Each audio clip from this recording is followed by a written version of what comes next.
John is about to hit the uninstall button for Unity game engine. His dream of making games is shattered. He once thought he could accomplish everything, and now he just failed. But how did John arrive here? How did he arrive in this position? We need to go a couple of years back when he discovered Unity and wanted to make his passion real. You see, John had a childhood dream. Like many gamers, he wanted to become a game developer and make his own games, similar to what he experienced in his childhood. Let's see how that turned out. Most people start their game development journey by wanting to create a massively multiplayer online game. John was no different. He implemented exactly this, and he spent 2 years on it. In fact, he of course wanted AAA objects like he seen in the games that he played. And he realized that to create a massively multiplayer game, you require a lot of money and a lot of content and a lot of netcode to create the servers and everything in between. When he released this game, it was a flop, of course, because it failed to amass a community, and also the scope of the project was wrong, so it turned out to be a mediocre game that was something in between low poly and AAA, and it did not have any tangible success. So John realized that he needed to make his dream just a little smaller. So instead what he did, he opted to create a multiplayer online only shooter, like the other games that he constantly played. And this time he would buy assets from the asset stores, because a lot of game engines have these asset stores, and he would make his code more usable.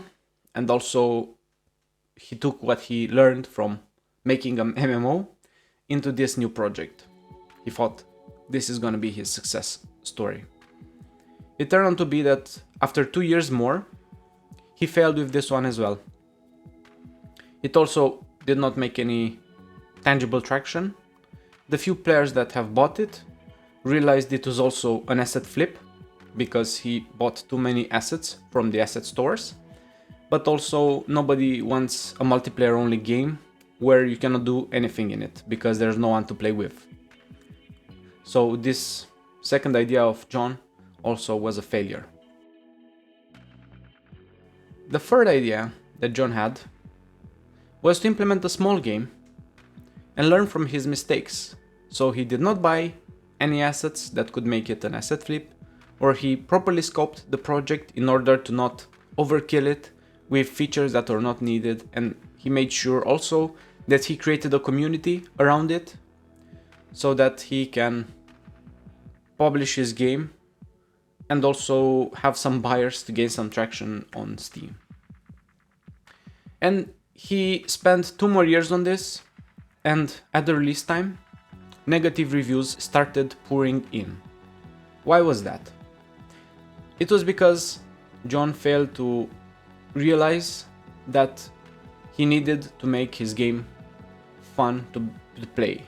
And fun is not making you laugh, is making players feel they actually interact with the game, and to provide feedback for interactions and make the game feel alive. And he failed to realize this. And now, with his third project abandoned, John is about to hit the uninstall button for Unity forever. His game development dream is shattered. But this is the story that anyone can relate to. It can be you, it can be me, it can be the person next to you that has a game development dream.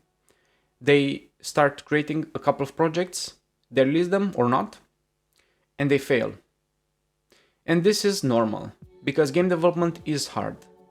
But what makes the difference in between failure and success is by not quitting. So of course, not quitting helps you a lot, but that's not the only part. You also need to be able to learn from your mistakes and also improve constantly so that you don't do the same mistakes over and over again in an attempt to have different results, because they will not appear. They'll be the same results. You see where I'm going to? So, how can we learn from John's experience, and what can we use to make our own decisions? Let's find out.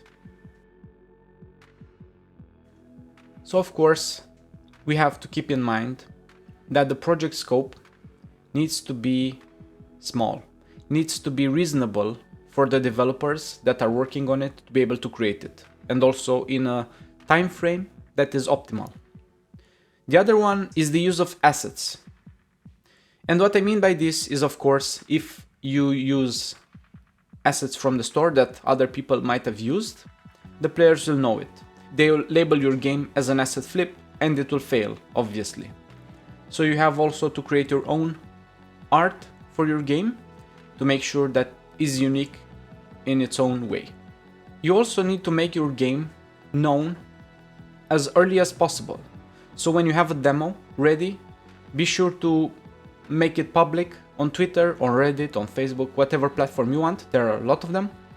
And make sure to get feedback required for the project. Remember, it's not you that you must like your idea, it's the other people. So make sure that other people like your idea, because otherwise you'll be the only player that your game will get. So you don't want that if you want success. And also, you have to make your game fun to play. And what I mean by this is, of course, making it interactable and making it give a nice feeling to the player. And if you want to learn more about this, I have a video popping up right now on how to make your game fun with examples.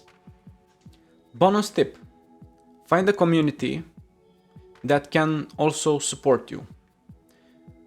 Since game development is so hard, working alone is also very hard. So if you find people like yourself on Twitter, on Reddit, on Facebook, etc., you will find support in what you want to achieve, and you'll also have to offer support to other people in need like you. So it's really important to find a place where you can belong to. So this was the story of John, but John can be anyone. If you want to amplify your game's potential, consider subscribing to this channel to not be like John, to be a successful game developer, because with the videos that we release here, we will make sure that your chances of success increase. I'm Adrian, and I'm signing out.